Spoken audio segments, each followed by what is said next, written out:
In the sprawling streets of Brooklyn, New York, on December 4th, 1969, a boy named Shawn Carter was born. Raised in the Marcy Projects, a public housing complex notorious for its rough conditions, crime, and poverty, Shawn's early life was shaped by hardship.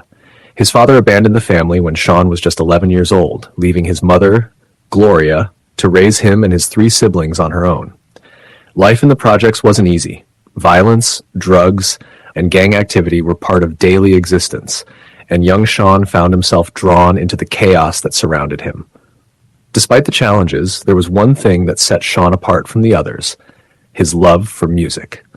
From an early age, he was captivated by the rhythms and beats of the emerging hip-hop scene. He would spend hours listening to his favorite artists, rapping along, and eventually writing his own lyrics. Music was his escape, his way of expressing the frustrations and dreams he carried inside. But while music provided a sense of solace, the streets offered a different kind of education. By his early teens, Shawn, like many young men in the neighborhood, had turned to the drug trade to make money. He became a small-time dealer, selling crack cocaine on the streets of Brooklyn. The risks were high and the rewards were fleeting. But in the world he lived in, there weren't many other options. It was a dangerous life, and Shawn knew that it could easily end in prison or worse. Yet, despite the temptations of the streets, he never gave up on his dream of making it as a rapper. Shawn would later say that his experiences in the drug trade taught him valuable lessons about business, strategy, and survival. He learned how to navigate difficult situations, how to hustle, and how to stay one step ahead. These lessons would prove invaluable later in his life. But at the time, they were simply part of the struggle to survive. Throughout his teenage years, Shawn continued to hone his craft as a rapper. He adopted the stage name Jay-Z, a tribute to childhood nickname Jazzy, and to the J and Z subway lines that ran through his Brooklyn neighborhood. He began performing at local talent shows and freestyle battles, slowly building a reputation for his lyrical skill and smooth delivery. But despite his talent, success didn't come easily. The music industry was notoriously difficult to break into, and Jay-Z faced rejection after rejection from record labels that didn't believe he had what it took to be a star. Frustrated by the lack of opportunities, Jay-Z made a bold decision. Along with his friends Damon Dash and Kareem Biggs Burke, he decided to start his own record label. In 1995, they founded Roc-A-Fella Records, determined to take control of their own destiny. It was a risky move. Jay-Z had never released an album, and starting an independent label without the backing of a major company was virtually unheard of at the time. But Jay-Z believed in himself and his vision. In 1996, Roc-A-Fella released Jay-Z's debut album, Reasonable Doubt. The album was a raw, unflinching portrayal of life on the streets, filled with stories of drug dealing, violence, and survival. Critics praised Jay-Z's lyrical skill and storytelling ability, and while the album didn't initially achieve massive commercial success, it was later hailed as a classic and is now considered one of the greatest hip-hop albums of all time. More importantly, it established Jay-Z as a force to be reckoned with in the music industry. But Jay-Z's journey was far from over. In the years that followed, he faced a series of setbacks and challenges. His next 2 albums, In My Lifetime, Volume 1 and Volume 2, Hard Knock Life, were met with mixed reviews, and some critics questioned whether Jay-Z could maintain the momentum he had built with his debut. But Jay-Z wasn't one to back down from a challenge. He continued to refine his sound, experimenting with different styles and producers, and in 1999 he released Volume 3, Life and Times of S. Carter, which was a massive commercial success and solidified his status as one of the biggest names in hip-hop.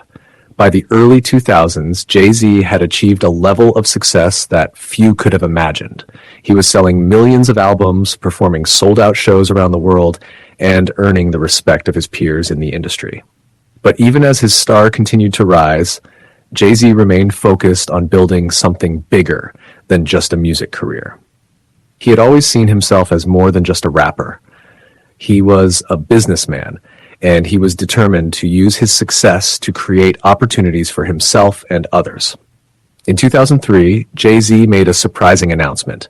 He was retiring from music. At the height of his career, with numerous platinum albums and awards under his belt, he decided to step away from the microphone. But Jay-Z's retirement didn't mean he was stepping away from the industry. Instead, he shifted his focus to the business side of things. He became the president and CEO of Def Jam Recordings, one of the most influential labels in hip-hop, and used his position to mentor and promote a new generation of artists. Under Jay-Z's leadership, Def Jam signed some of the biggest names in music, including Rihanna, Kanye West, and Ne-Yo. Jay-Z's business acumen and ability to spot talent were unmatched, and he quickly became one of the most powerful figures in the music industry. But even as he thrived in his role as an executive, the desire to create music never left him. In 2006, after a 3-year hiatus, Jay-Z returned to the studio and released his comeback album, Kingdom Come. The album was a reflection of his evolution as an artist and a businessman, addressing themes of maturity, success, and the challenges of maintaining relevance in a constantly changing industry. While the album received mixed reviews, it marked the beginning of a new chapter in Jay-Z's career. Over the next decade, Jay-Z continued to release critically acclaimed albums, including American Gangster, The Blueprint Threes, and 444. His music evolved alongside him, reflecting his growth as a person and a businessman. But even as he achieved new heights in his music career, Jay-Z never lost sight of his goal to build a business empire. In 2015, Jay-Z made one of his most ambitious moves yet when he acquired the streaming service Tidal. The music streaming industry was rapidly growing, and Jay-Z saw an opportunity to create a platform that would give artists more control over their work and how they were compensated. Tidal was designed to be artist-owned and artist-friendly, offering higher royalties and exclusive content for subscribers. While the service faced stiff competition from industry giants like Spotify and Apple Music, Jay-Z's vision for a more equitable music industry resonated with artists and fans alike. Jay-Z's business ventures extended far beyond music. He launched the Roc Nation entertainment company, which managed artists, athletes, and entertainers across multiple industries. He invested in real estate, fashion, and tech startups, building a diverse portfolio that solidified his status as one of the most successful entrepreneurs in the world. In 2019, Jay-Z became the first hip-hop artist to achieve billionaire status, a testament to his incredible work ethic and business savvy. But despite his wealth and success, Jay-Z never forgot where he came from. He remained deeply connected to his roots and used his platform to advocate for social justice and change. Through his philanthropic efforts, he supported causes such as criminal justice reform, education, and economic empowerment for underserved communities. He established the Shawn Carter Foundation, which provided scholarships and resources to help young people from disadvantaged backgrounds achieve their goals. Jay-Z's life and career are a testament to the power of perseverance, resilience, and vision. From the streets of Brooklyn to the boardrooms of Fortune 500 companies, he defied the odds at every turn. He faced rejection, adversity, and countless obstacles, but he never allowed them to define him. Instead, he used every setback as an opportunity to learn, grow, and push forward. His journey is not just a story of personal success. It is a story of breaking barriers and creating opportunities for others. Jay-Z's ability to navigate the challenges of both the music industry and the business world has inspired countless individuals to pursue their dreams, no matter the odds. Jay-Z's legacy is one of empowerment, creativity, and impact. He has redefined what it means to be an artist, an entrepreneur, and a leader. He has shown that success is not just about making money or gaining fame. It's about using your platform to uplift others, to create change, and to leave a lasting impact on the world. As Jay-Z himself once said, "I'm not a businessman, I'm a businessman." That quote encapsulates the essence of who he is, a visionary who turned his life experiences, his struggles, and his talents into something far greater than anyone could have imagined.